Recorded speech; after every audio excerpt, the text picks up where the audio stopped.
Welcome back to the read-along book club of Jeff Vandermeer's Absolution. Today we are talking about the very final section of The False Daughter, as well as getting into the first and last. I will hold my comments in that regard until we get there because, well, it's quite a ride, and I'm not quite sure that I understand everything that's going on. But before I get into the final part of The False Daughter, let me ask you out there, how does this book stacking up against the trilogy? So I was really, I was let down, let's say, by the first part, the Dead Town. And then, once I wrapped my mind around what to expect, I tempered my expectations, let's say. I enjoyed it more, but it wasn't quite at the level of the original trilogy in my mind. And then when The False Daughter started, I felt that rekindling of the Vandermeer magic, where he's just beautifully blending in the weirdness of his plot structures with great characterization, very deep characterization. And then now that I've come to the end of it, I enjoyed it, but it didn't quite hit me like I thought it was going to hit me, like I was hoping it was going to hit me, because I know this was old Jim's journey. I know that he lost his daughter, and he appeared to have a duplicate woman, the false daughter, Cass. But was she? I don't know. I'm still confused in that regard, because in the last video I mentioned that she herself mentioned that she is not his daughter, or more or less said that. I don't know if there was subtext in that or not, but let's just say I'm a little confused. I did like how the end of it kind of bled into acceptance into that infamous or famous scene, you might say. So let us begin, though. I'd love to hear how you're feeling now that we are 2/3 of the way done with this entire thing. And we'll see how Lowry treats us in the first and the last. But let us begin, shall we, with Immersion, the last part of The False Daughter, Chapter 021, Stacking the Chairs. A vessel broken and need to find his way to the green light. A dry feeling in his throat. The way the world around him seemed both brighter and duller than before. Break down the wells, clean the grates, plug the taps, wipe and polish around the taps. So this reminded me a lot of Saul. And on my Discord server, we were briefly talking about how old Jim feels kind of like a mix of Saul and Control, or John Rodriguez, if you want to call him by his real name. In that he's a very tragic character. He was a drunk. He was, kind of thrown out of Central temporarily. He lost his daughter. You can tell that he desperately wanted to rekindle that relationship, rediscover it perhaps, and this seemed to be like his second chance to find her. But it didn't. It wasn't quite what he thought it might have been. And this little section here reminded me of Saul because I don't know if you remember, but at the very beginning of his chapters in Acceptance, there was this little journal of him sort of recounting his observations of the day and the little tasks he did. So anyway, very reminiscent. But he returned to the biohazard facility and did what he could to clean up enough to maybe confuse whoever came by to investigate. So he's trying to cover his tracks because he had this crazy encounter with this guy who had him holding a bag of money and wanted to stuff him into a barrel. But anyway, 5 barrels with a piece of red tape on the side, 10 with orange to mark the money, and documents and photos, some of which looked like blackmail material, and an inexplicable green to indicate that the rest did indeed contain biomedical waste. So you can tell that Central was using this biomedical waste facility to dispose of things, right? Hide them, let's say. But he found some documents, studies on the quote-unquote the sweet spot of psychopathy and farsing mixed with falsified ledgers for the brigade, a report on out-of-body experiments to quote-unquote other dimensions, rife with encounters with quote-unquote beings vaguely reptilian like crocodiles or alligators. I've said this many times in these videos, but this book is really going... I don't know if you guys out there have read Bourne or the Bourne books, but it feels so much more like Bourne, this book. And I understand that, or I know, I don't understand. But because Bourne came after the Southern Reach, it was something he discovered later himself in his writing career. And so to come back to the series and again rekindle the magic that he found originally with the series, he's progressed as an author. And so I don't know that you can ever take that back. I don't know that you can ever fully go back and step back into the shoes that you were in when you wrote the first one.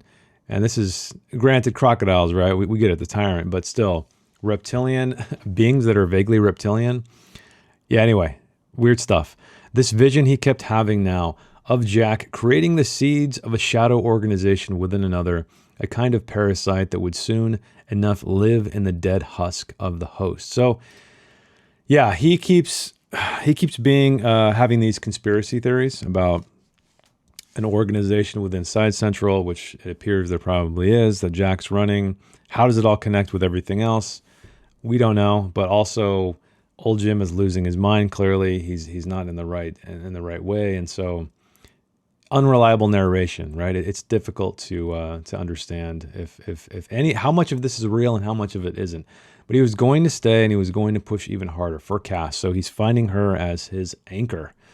He had to finish burying Commander Thistle, and the man's back pocket identified him as Gus Waldron. What a name for a monster, indeed, right? Very ordinary name. And that shows no significance whatsoever. Maybe it will in the first and the last, unless I've forgotten something. Have I forgotten a Gus Waldron? I don't believe we've uttered that name anywhere here, but I feel like when you're naming characters like this, I don't know, it needs to sort of make sense in the context of the overall story, because that specificity can exist as kind of a I don't know, give it a sense of reality without going too deeply into it. But, you know, Vandermeer, he's very much about planting seeds. But that brings us to the end of that chapter and to chapter 022, Veterans of the Psychic Wars. Crazy chapter titles also.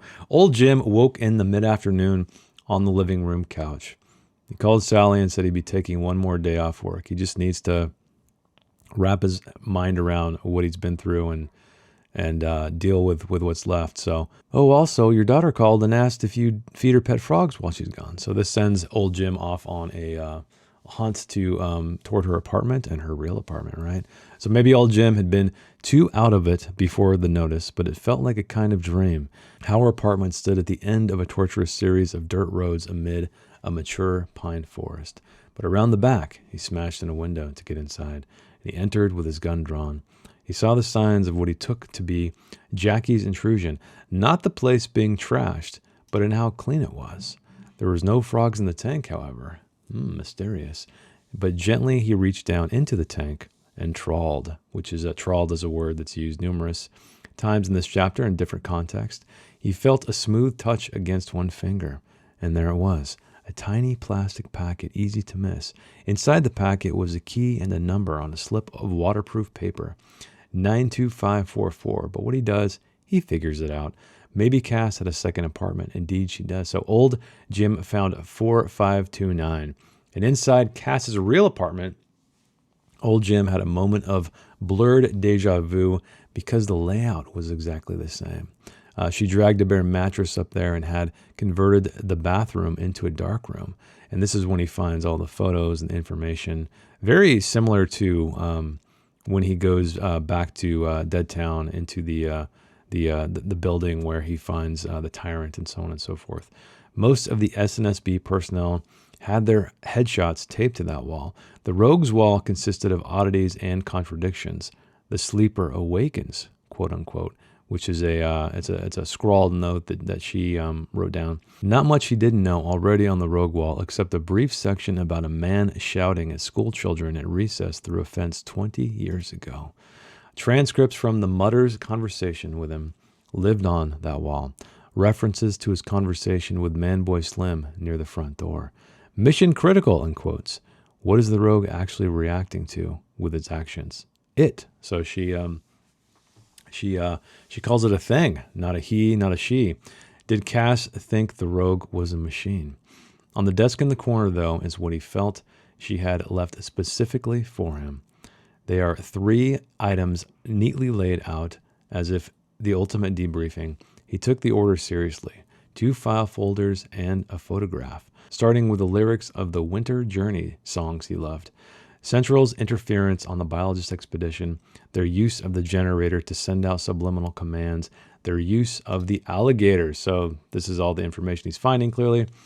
But then Jack had set old Jim loose in the archives to, in a sense, explore the genesis of his own condition. So he's realizing, or well, he's thinking anyway, that the entire first part of the book, right, Deadtown, was a process that he needed to put old Jim through to, like, again, explore the genesis of his own condition. So it was really a tool. It wasn't trying to give him information, in a friendly manner, right, in a productive manner. It was just kind of there to feed him into his madness, his eventual madness, I guess. But quote unquote, reviewing the old files on the biologist expedition was part of your conditioning, Jim. That's how fucked up Jack is. So yeah, pretty much his conditioning. That's what I just said. The file contained the infrared spy satellite images of the area Cass had referenced on the way to Deadtown, and zeroed in on the stone silo, which I always said, very reminiscent of the topographical anomaly from Annihilation.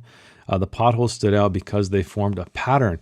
And we know what these potholes do, but we're going to get there soon. With a rough X down the middle and a circle around the outer spokes, which is, in fact, Area X, right? As we come to find. The potholes under that scrutiny had, quote-unquote, exhibited unusual properties similar to the residue from neobiological substances and related molecular disturbances. Okay, clearly. Cited a fire department incident dated to 3 days before the rogue showed up at the village bar, so just more information. But Cass had written, quote-unquote, entry point in the margin, like the rogue had arrived there.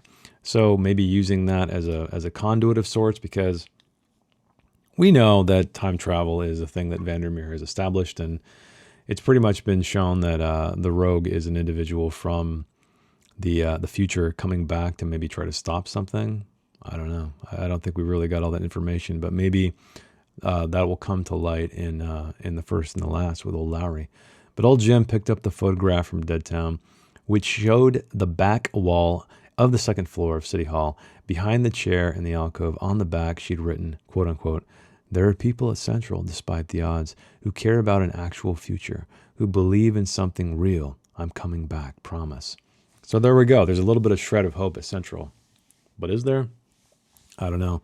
The faint, indistinct suggestion along 2 sides marred by shadow. So he's finding this doorway in the photograph. Cass was telling him that a secret room lay behind the chair on the second floor of City Hall in the heart of Deadtown, that the rogue's lair might be behind that door.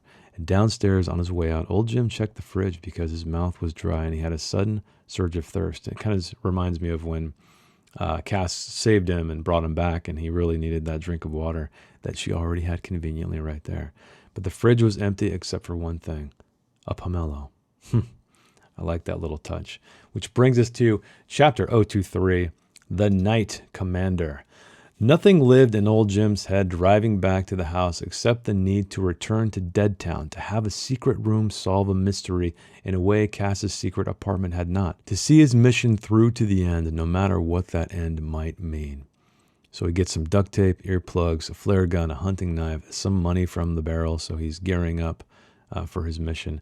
While he'd been gone, the new facts had come in, though, like a spasmodic quiver from the dead hand of his predecessor. The sheets of paper consisted of the latest sea debris reports. So they're finding a tar-like substance that's being tested by the Coast Guard, a diaphanous soft exoskeleton of unknown origin, and more dead sea creatures. So old Jim stepped out onto the back deck at sunset, though he'd retrieve a handsaw he'd left there too. The sun was almost gone, had the dark blood aspect of a bad egg yolk running down the side of the sky. He ignored the illusion that the birds wheeled to avoid the streaks, how the black-blue parts of the sky churned with some occult energy. I love that description. That's why I highlighted it.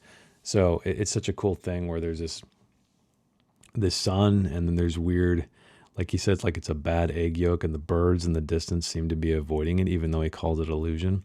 An illusion. Really cool way to maybe subtle's the wrong word, but such a great way to show that someone is not in their right mind rather than tell it. A shooting pain in his head as something smashed into him. Well, who the heck is it? He's getting sucker punched again. He crumples back onto the deck, ears ringing, blood pouring into his eyes. Familiar shoes appeared in front of him, almost as old-fashioned as Commander Thistle's. Henry, it's Henry, had laid him low with a heavy blow. Look at that little rhyme there. Hey there, Knight Commander, Henry said, calling the Knight Commander still with us? What I want you to know, old Jim, is that you've been a failure here the whole time. Because of you and your kind, we're behind. And because of you, we don't even have the right equipment to conduct our research. And because of you, our records to date are almost useless. Without our hands tied behind their backs, it took just a week to get results at the lighthouse here on the mainland. Just a week. And you're not even with the brigade, are you? You're just a sort of foreign entity. So he is the odd man out in this weird place. I don't know what you're talking about. And now this fire, this catastrophe, Henry said. Did you set the fire? Was it you? Because you couldn't let me take over. Where's the money? Do you know where the money is? Into the storage unit place before you get to Bleekersville. I need medical attention. You'll get the money, but you'll need to get me to a hospital. You're talking just fine, so you're coming with us. Get up. Us. And he has a gun on him, so he must go along. Old Jim saw it wasn't Suzanne waiting there, but it was the medic. Shit.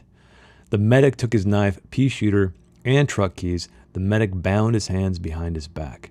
You pushed me into the sea, sir. Jack said to tell you, you should have gotten in the barrel, like a good boy, sir. The medic got in on the driver's side of old Jim's truck, and Henry shoved him into the middle. And old Jim said to Henry, I heard you found something in the lighthouse. I can help with that. What did you find?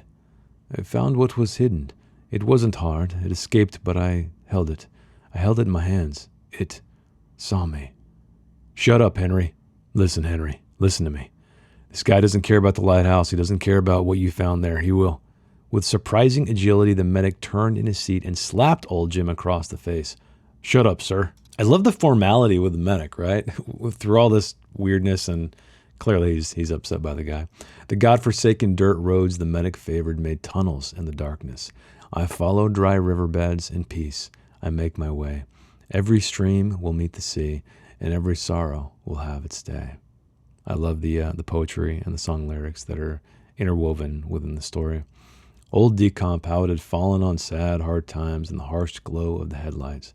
The medic held him by the arm while Henry got a shovel out of the truck, tossed it on the ground at old Jim's feet. You're going to dig up the money, wherever it is. No, the medic said. He's not. We will. He's dangerous. Has no God. He's going to kill you, Henry. He's going to kill us both. What spot, sir? The medic said. Where exactly? Right there. Waterproof wrapped in one bag per pothole, some of them. Dig it up, Henry. We start by believing him, Henry. Then we punish him if he's lying. Henry, when are you going to start digging? The medic asked. Henry appeared flushed around the edges as if about to break into tears, but he began to dig into the potholes half-heartedly. There's nothing here. It's just some sort of cement block in this one. Try another one. Henry looked eager now, like he was going to put some heart into it, but Henry couldn't get up to his knees. His knees appeared stuck to the ground, or was it the hand still in the pothole that had gotten stuck? How the sides of him rippled as they liquefied and fell splashing and thick in streams and pools of nothing like flesh to feed the holes, which throbbed and hummed green now, come alive in a way that made them seem like two regular tidal pools on a sheet of rock next to the sea. How Henry screamed and screamed like he was being taken apart at the seams. So these feel like portals into Area X, right, of some kind, even though I don't think we've ever had any indication that crossing over the border does this kind of thing. But, I mean, I guess he's getting pulled through these holes. The medic, mouth open, couldn't stop watching. And then a wave of odor, swift and thick, roiled over them. The smell made the medic bend over in distress, taking 2 steps back.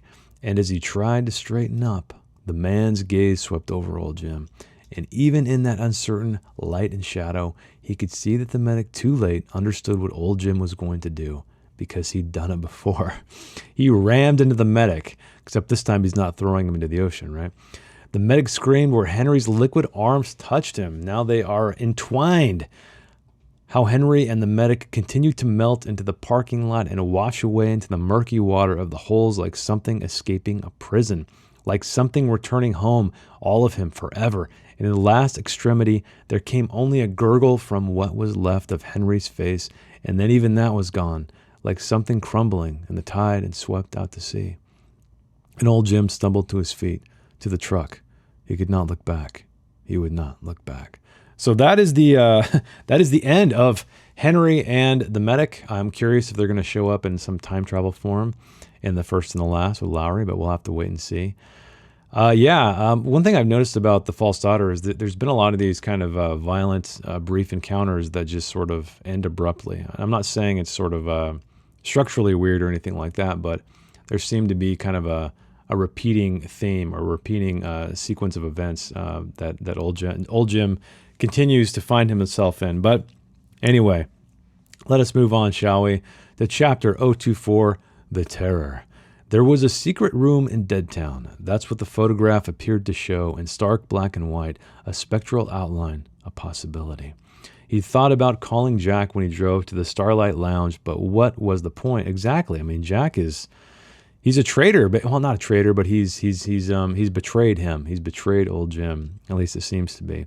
By the time old Jim got to the gate at Deadtown, he was in a mood to smash through with a truck. So he did. The night felt unoccupied to him as he crept down Main Street, the moon strong through reflecting clouds so he could see without the flashlight. City Hall lay dead and dark in front of him soon enough. Old Jim put on his earplugs in case of an earwig, a centipede, and then went inside because he is protecting himself against hypnotic suggestion, even though I think the rogue, he thought the rogue saved him from it. But he once more stood in front of the middle alcove, and all was as before. He gently moved the chair to the side as quietly as he could, and then to a position behind him. And in the middle of all that, the words and his true name, which we have yet to learn. And I'm hoping we get to learn it at some point, but maybe the mystery's better. I don't know. Let me know what you think. Just a name he'd gone by once, no more or less than old Jim. And what name he would have at the end of this, he did not know. With trembling hands, a flashlight awkwardly positioned between his chin and shoulder, he's traced a line he thought he saw. So Vandermeer here is pointing to the fact that names have power, but they're also kind of meaningless in a way. And with a pop, a door appeared, pushed just an inch forward. No light shone out from within. The inside was a mirror of the outside room, just smaller, as if the walls here had been insulated with more than foam, built with thicker wood and drywall. Across the center of the floor, rendered black and white by the flashlight's gleam, he saw a series of what appeared to be glass jars over rough indentations in the floor, and the pattern Cass had shown him. The X, the circle around it, burnt pieces of what could only be rabbit cameras. The glass jars had an uncomfortably organic feel to them, and a cloudiness he did not like. A ragged sleeping bag lay in the far left corner behind the Devil's Floor display, and old Jim made his way to the left-hand wall and what had been written there. There were diagrams, too, featuring the pattern on the floor, with markings and words he could not decipher. There was a pattern to some of the diagrams, a sort of improvisational quality he could sense, and much of it involved the tyrant. The rogue had in some biological way used the cameras to create a symbiosis with the beast, that at some point the tyrant might have become not the rogue's servant, but some kind of co-conspirator. He felt like a caveman encountering the schematic for a spaceship. So I think that's a good way to put it. It's also very Cosmic Horror-like because the famous Arthur C. Clarke quote states that any sufficiently advanced technology is indistinguishable from magic, which is very Lovecraftian as well, and that the old ones or the elder gods, it appears to be magic, but really it's a science. And that's, I think, what he's getting at right here. 3 pages of further diagrams and notes and names and phrases, including notations to protect or to kill. He halted next in front of a sentence that felt like a confession. I did not mean to do that to them. So I love that because we immediately view that the rogue is an adversary, right? He's an adversarial or an antagonistic force. But to see him kind of be remorseful, it's an interesting thing. And old Jim spied a list of names on the 3 neat rows, about 20 names, maybe more, but not on a cursory glance the names of the dead town biologists. It was winter then, late summer now. The piano is different. Does it matter? Why is there a Commander Thistle? Saul Evans' name in the delicate hand, and written next to it, the carrier must remain the same. Henry's name. So all of these pieces, Gloria's name, his name again, but expressed just as old Jim, Cass's name, but not her last name, just Cass. Her name had been circled. So again, this guy's coming from the future to either... It sounds like he's not trying to prevent Area X from happening, because I guess he can't anyway, right? Time is a circle or something like that. But he's making these notes to ensure it happens, I guess, to make sure everything happens according to plan, which is kind of a weird thing to do, because you think the past is just going to happen however it happens. But again, I don't think we have the full story here, so it's only speculation at this point. But if you have any theories about all this, let me know down in the comments. I'm kind of... I don't know. I'd say I'm not a huge fan of the time travel element in this book or in these stories. I think it adds unnecessary complexity. It adds also freedom, right, for Vandermeer to explore things. But I always think that when you get into time travel territory, you can very quickly make mistakes because you start to create paradoxes and things like that. But anyway, I won't get it too far into it. But that time travel is definitely at the core of this thing, and I just don't really understand what this rogue is trying to do. It doesn't seem like he's trying to prevent it. It seems like he's trying to ensure it continues to happen, because he says, the carrier must remain the same, unless that's part of the solution. I don't know. But it could be that this is Whitby. I know somebody had I initially thought it was Lowry, which, who knows, maybe it is. I feel like it's more Whitby, because we remember in the original trilogy, Whitby was talking about his terroir, right? He was very interested in what it all meant, and he had like this just manifesto, or his thesis on the whole thing. And this kind of speaks to that, but maybe we'll find out in the last part. Did this mean the rogue had them all under surveillance? That the rogue in his own way had been watching all of them? It sounds just like that. Even through the earplugs, he thought he heard a sound like a drop of water falling into a deep well. And when he swung the light up, no one clung improbably to the ceiling, waiting to drop onto him.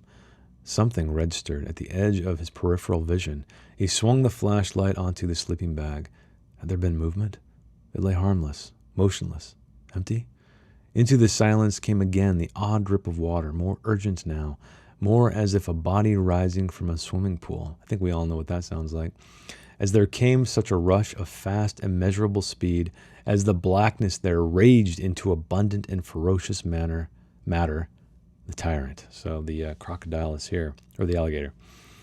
For there, impossible, in the back of the room, a pool of water of limitless depth had appeared where the watermark had been, the edges stippled with the faint bioluminescence of specks of uncanny algae and duckweed, while in the center of the space, filling it, the great head of the beast known as the tyrant had arisen. So it's like this crazy portal where this giant alligator is just emerging from. Old Jim screams, dropping the flashlight.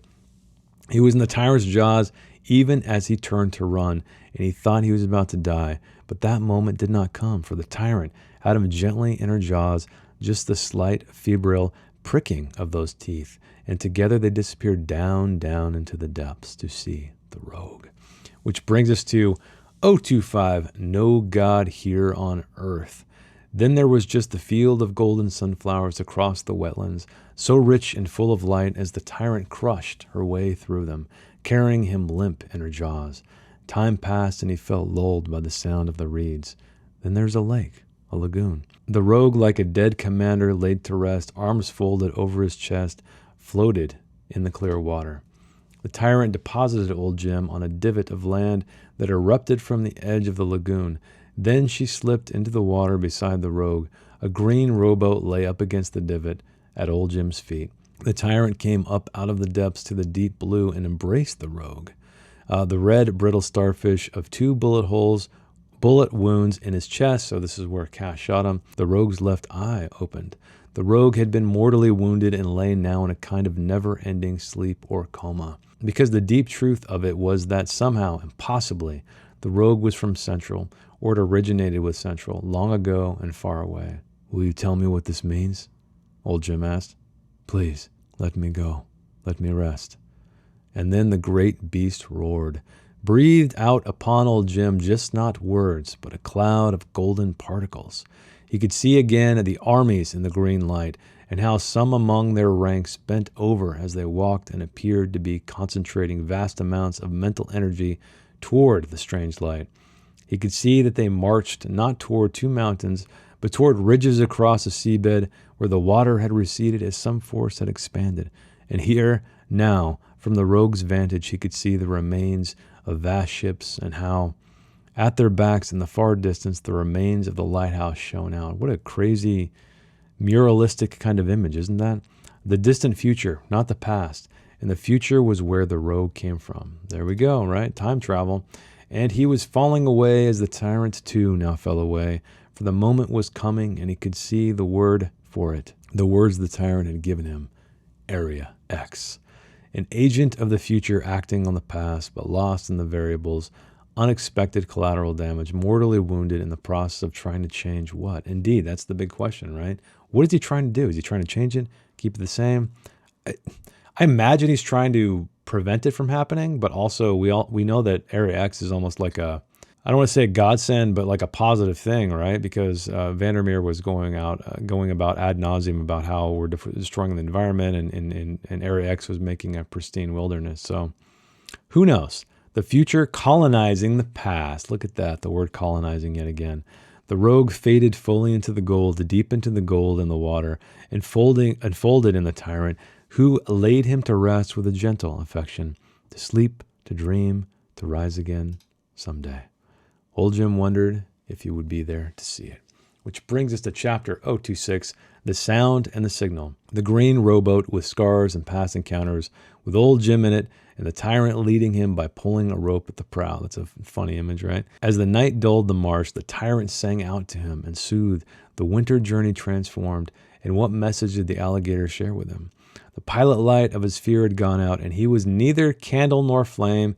He is finally only a vessel. And the tyrant sang words to him, and he understood and must obey. He was just water, moving through a long tunnel formed by the curving reeds, and at the end of the tunnel, which was time, lay the tyrant once again, and the rogue, and perhaps Cass too, and perhaps she would be the one who extended a hand, told him, "You made it," and pulled him out of the water into a new world. When the boat reached the edge of firm land and a trail back toward the village, he didn't look back, heard only the sounds of a massive alligator dragging herself into the heart of the swamp. As he found the road back to the bar, a peculiar light made the beacon of the lighthouse beam seem to be tearing through a veil, and slowly past him, Henry and Suzanne headed to the lighthouse, pale faces in the dark. But isn't Henry dead? I thought he was dead. Time travel, right? Or something like that. In the bar, he did these things he knew they expected with precision, and he said the things he usually said, and then he sat down at the piano.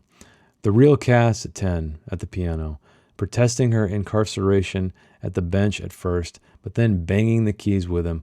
"Don't stop," he was saying, or she was saying, or "It'll be over. Just don't stop. Just keep going." So he's kind of reliving in this weird magical world that's the past, the present. Who the hell knows anymore? The real Cass at 10 years old is there beside him. Is she truly there? Is she not? I have no idea what's going on. There was the signal and there was the sound. As the bar darkened and there came a great thrashing and screaming. We know what's happening right now, right? This is, I think anyways, when Saul is transforming.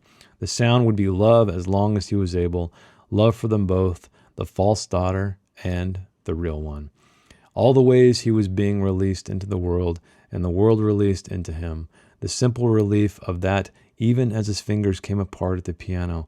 The wound in the world that kept attracting the candle, the flame, the vessel. The way he could be in all three places at once now. The present that had annihilated him, the past that had never left him, the future that held him still and trembling like a bird caught in a biologist's net. So it's funny, reading this a second time, it almost appears that the rogue, or maybe not the rogue, I guess maybe the rogue and the tyrant, like gave him a gift of existing in the past, the present, and the future all at the same time. I don't know. It's weird to think because, we remember old Jim from Acceptance, and to imagine all of this, him experiencing all of this in that book while we were, following Saul Evans and stuff. Yeah, it puts things in a whole new perspective. And we just got a little bit of him. We didn't get a lot of him in that book, and I don't think Vandermeer had nearly thought in much detail about the kind of person he was or what he'd been through. But yeah, I don't know. It's interesting to reimagine the scenes with old Jim, or the mention of old Jim. I guess the only real scene of old Jim is when he's kind of coming to pieces, right, at the piano, which is kind of happening right now as well as the past. So I don't know. It's kind of cool. He could see Cass, his daughter, so clearly. He could see the accident, the aftermath, what they had done to him, and the way he could not go back and fix anything. Following the green light, joining the army that labored there, the exiles there now too, staring back at him, waiting for him to catch up. And yet, in some way, some human way, he had still been himself, a self, underneath it all. Underneath it all, he had survived it, somehow. Here are the keys. This is the music. Let the music mean something. Just do as I do. It doesn't need to be perfect. Nothing is perfect ever. Nothing. I forgive you. Can you forgive me? There shall be a flame that knows your name. But perhaps he knew its name too. Such a sad ending, which I think is appropriate for many of Vandermeer's characters, right? They often end tragically. And it's almost like thematically, Vandermeer has explored, in my opinion anyway, not only identity, but trying to change the past, having regrets in life and wanting to go back and do it all over again with the doppelgangers and time travel and all that. But it's an impossibility, right? Whatever is going to be. And that's just how it is in his world anyway, in his story. Which makes me wonder why the rogue is trying to change things, even though they know it's probably, or he, whatever it is, knows it's impossible. But I don't know. Something to think about. Going through this again, I appreciate it more, and that's why I love doing these videos too, because when you're reading it, you just you are experiencing it for the first time, and it's fresh and new. But I feel like, especially with Jeff Vandermeer's writing, it does pay to go over it numerous times after that, as well as in detail, and have a discussion about it, because there's so many little things that you kind of miss. And to be honest, I didn't pick up as much as I did making this video when I read it the first time. So hopefully you are too. And if there's anything else that I missed, I would love to hear it in the comments. So let me know what you're thinking. But yeah, The False Daughter, a better story to me, a true story compared to Dead Town. Dead Town was like a really long prologue to me. That's what it felt like. I did enjoy it. I don't want you to think I didn't enjoy it, but this one felt like, this was old Jim's story. This was his tale in the canon of Area X, or the Southern Reach, whatever you want to call it. But let's move on, shall we, to the final part of this entire book, which is called The First and the Last, 1 year after the border came down. So here we are with another weird sea creature. This looks like a manta ray of some kind, hanging out in a jar, and we know the significance of the jars. But this these sequence of chapters, and I'm glad I just kind of dipped my toe into them, right? Just to get a sense of what it's like. Lowry, all the swearing, all the fucks. I'm curious to see how YouTube is going to flag this video, because I'm going to say fuck a lot, right? You just can't get around it. However, one thing I did notice is that a lot of them they're like a nervous tick, right? He's on medication. He's looking for drugs. He's got a problem. And many of these you could omit from the sentences entirely, and it makes sense. So it's almost like a hiccup, really, right? It's like a tick, I guess, And so in that way, I kind of started getting blind to them, because I know a lot of people on the Discord server or in the comments, or people I've talked to, have said that this was their least favorite one, or they felt it was excessive. I get it. It does feel excessive, and I'm not sure how I'm going to feel when I get to the end, because I've only read a few chapters, if I'm going to feel like I'm used to it or if I'm over it. I have no idea. But this was, let's just say, a really weird decision by Vandermeer. This, again, it just funnels back into the weirdness. This is by far the weirdest book in the entire series, which makes a lot of sense, because I feel like I don't know. I felt like Vandermeer, when he started writing, he was kind of like really bizarre. And then he kind of settled down into kind of more normalcy a little bit, like with this one, even though it's weird, the Southern Reach trilogy, that is. And then he kind of went even wonky with Bourne and the Bourne books. And then just kind of went off on an entirely new direction after that. So I don't know. This feels like an amalgamation of all of his journey as a writer, I guess. But here we go. Let's begin with section 1 of the first and the last. It's 1 equals fuck that chicken. Love and glory holes. Man, I bet he had a blast writing this. But just 24 fucking hours until they crossed the fucking border, and nothing Lowry didn't know, for fuck's sake, that Jack hadn't told him, and he didn't know anything. Fuck. Great first line to at least prepare us for what's to come. So we've established that they're about to cross over the border. Jack had told him some stuff, or hadn't told him some stuff, so we know that there's a relationship with Jack, clearly. But yeah, let's continue. They were going to sail off into the distance like a boss, even though the actual coastline they'd fuck up had not been much discussed, so they'd never think of that fucking horrible things that occurred waterside when the border came down. Lowry's on-again, off-again mission-loathing manifested and festered as hate for the fucking suit he would have to wear to cross the border into what they now called Active Area X. So the suit clearly bothers him. He's on drugs. I don't know if the drugs are exacerbating it or helping it, but he's wearing this very skin-tight suit that he calls an extra-large condom over his huge cock. So there we go. Great description. But Lowry felt entombed, an organism that had wrapped itself around him to suffocate him. So I like the personification there. It's really cool to anthropomorphize his suit, right? As almost like it's a prison. But similar feelings about Skye, the expedition leader, a blonde Lowry currently banged on the side, clandestine. But he couldn't stand the clammy feel of her body for long. So he's attracted to her. He likes her. He even like gives her a ring and flowers. He's like proposing marriage, I guess, that we'll find out soon here. But it's like a love-hate thing, right? He can only stand so much of her. But a huge stretch of intestines formed the corridor from the border to Active Area X. So he's equating this to a massive intestine, this tunnel or this corridor that they have to traverse to get there. But not a condition, just a nervous tick. So here we go.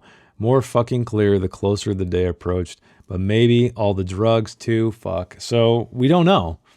It's part nervous tick. Maybe it's the drugs. We have no damn idea, but this is when we learn as to the reason why he's swearing so much. Lowry likes Skye, just couldn't stand her sometimes. There we go.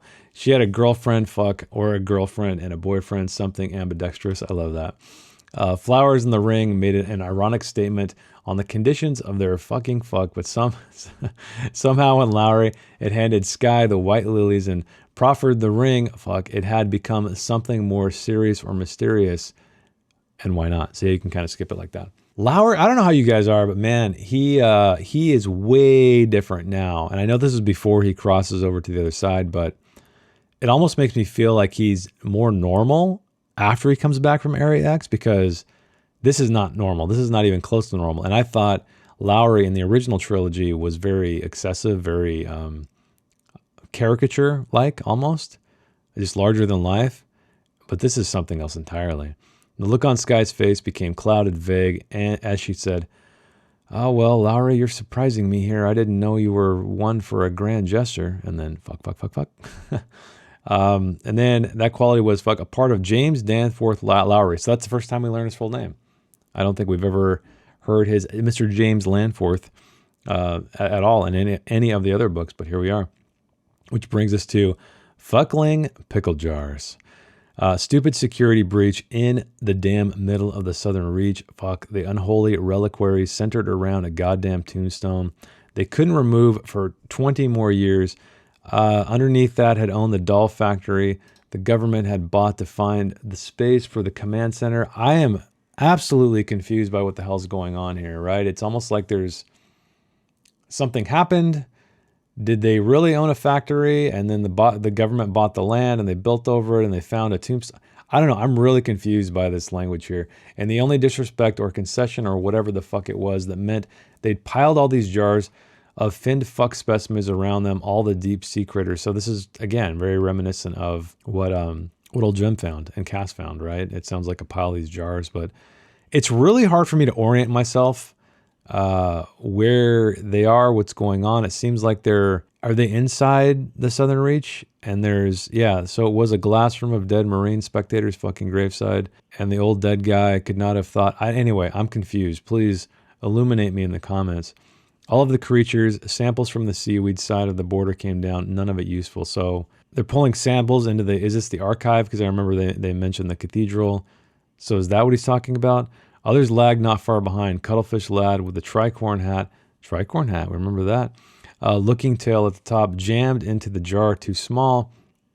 In the chapel, this cathedral, there we go. So we're in the archives, or not the archives, but where they they kept all this stuff. And yet with those glass shelves, the jars still lit up like Christmas in that square room, while down below in the center, surrounded by low gray metal benches set into the wall, the gravestone. This is the thing that they had to leave there. They discovered it. They have to leave it there because of reasons. Anyway, Chase Dick read the fucking name on the tombstone. Okay, so I'm guessing it's a real tombstone now that he's getting that specific. So there is a tombstone they found, I guess. Whitby, who had become his fucking default confidant. So Whitby is making an appearance. So those were all the whys he'd given Skye, the ring, and the flowers there. Oh, fuck, these drugs were so good and so invisible to their piss test. So he's flying high. Skye had unnerved him with a blasé blast of response, which made him spiral more. The fucking invaders had fucked it up to begin with their programs and their shitty forts dumping onto the landscape like they fell from the sky as alien spaceships. Again, I don't understand. Are these is this like the topographical anomaly? Is that what they're talking about? These little structures, that seemingly structures, even though we know it wasn't a structure, it was like you're hypnotized to think it was one. I'm confused. As he'd said to Scott Landry, who got him the drugs, when Landry had put forth his theory, the thing was that those forts didn't belong in the fucking area, and the whole active Area X didn't belong either. Like a bunch of fucking stone forts had smashed down into the firmament and just stayed there. So it sounds like that. It sounds like there's a bunch of these little things. Anyway, surely as the invisibleness were visible and made of coquina, there we go again, coquina. I know I always pronounce it incorrectly. Or whatever other stupid-ass materials the invaders had used. All those spaceship forts landing and all these invisible walls springing out of the earth. Yeah, so I don't remember any of this in the original trilogy. I don't remember these structures that were mysterious, but here we are. Maybe I completely forgot. Let me know, please let me know in the comments and illuminate me. Which brings us to Haunted Brass, the great final briefing, an anti-briefing by the haunted brass, the unnerved brass, the brass not fucking going into active Area X, swerved up by the director the day before the mission, central like an elephant that ate its own giant turds as they came out. Lowry is a character.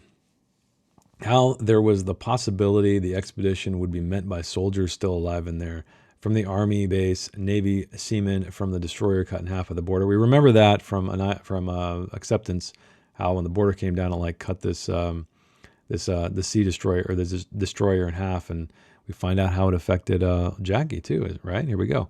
Jackie there for a time. Rumor had it that Jackie had just gotten out of Area X. The border came down and chopped her car in half like a butcher with a cleaver, and her there in the front seat. As fellow Mr. Karen Hargraves would have it, like some sadomasochistic storyteller, the cut had been so close it had sliced away the layer of her pants waistband, jutting in a soft V past her underwear. Very specific, so she barely made it. Allegedly. All 24 of them, had been made to gather in the Southern Reach cafeteria. So 24, remember that name? Or remember that number? I think that was it just 20 names? Yeah. So the rogue was writing, I'm thinking, the names of these 24 individuals on the wall, but I don't think that we didn't get any names from old Jim. He just said they weren't the biologist names, so I'm guessing that's what it is. So he said 20, or at least 20? Anyway, I'm pretty sure this is what's going on. No sense of the quote-unquote existential threat, as Whitby, world champ, expert all, a twee too cheery enviroscientist put it. What existential threat? Lowry had asked. Oh, you know. No, I don't know. Well, the unknown, the fallacy of thinking we know what's going on in there just because of a chicken. That's right, because they're sending a chicken, and fuck that chicken. But Lowry thought about the chicken without without a contamination suit on, navigating the dank corridor from the border to AAX. Lowry thought also about how the arrows of the sprightly, colorful cafeteria carpet pointed out toward the just landscape exterior. Remember that from Authority. I love the creepy carpet.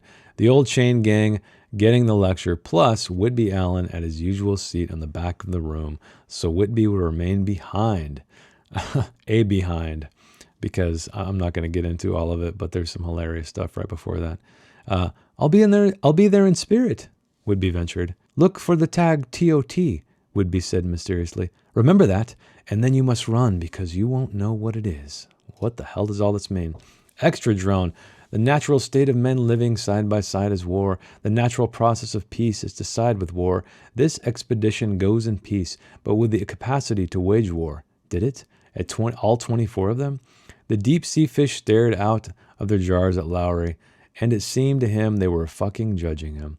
The expedition would start 5 years from now. Fuck. So he's very pissed that it's taking so long to just get in there and get it over with. What might greet them from inside Area X? Nothing had come out. Not a thing. But the great and final briefing, that came out. Fuck kept coming out and might never stop, which brings us to the end. What a weird series of chapters, but they're getting right into it. I don't know. What do you guys think out there? I don't really know what to say about this. It doesn't really bother me a whole lot, but it's kind of what I expected, but also kind of not. I'm just curious to know if I'm going to get tired of it, or if it's not really as funny as I thought I would find it. I don't know. Maybe it will become funny over time. I think really what I'm looking for is more of Lowry's character to be revealed, because right now I never really cared for Lowry in the first book. I never empathized with him to any degree. Part of me did a little bit because I knew that he had been part of the first expedition and went over to the border and it like messed him up. But seeing him now, like, I don't know, man.